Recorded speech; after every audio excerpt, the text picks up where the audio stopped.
हे आहे Solapur railway station आणि आतमध्ये हे प्रवेशद्वार आहे। आतमध्ये रेल्वे जंक्शन आहे आणि स्वच्छ असं टापटीप असं रेल्वे स्टेशन सोलापूर।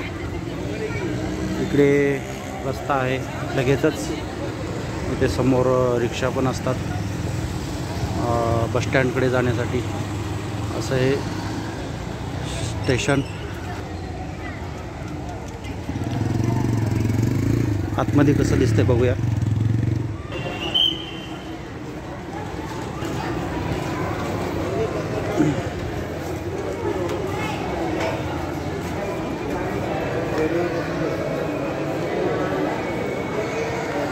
इकडे तिकीट काउंटर आहे, 2 एंट्री आहेत, इकडे एक आणि या साईडला।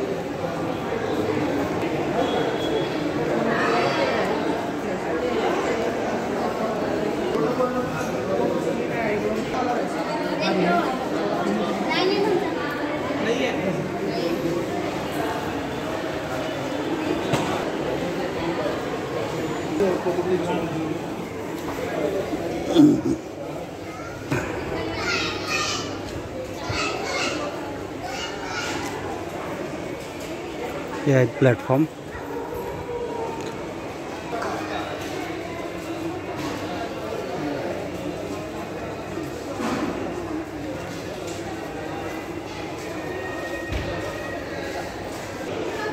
प्लॅटफॉर्मच्या उजव्या साईडलाच लगेचच शौचालय आहे, स्त्री आणि पुरुष, एकदम स्वच्छ असं। आणि त्याच्या समोर इथे रेल्वे असतात।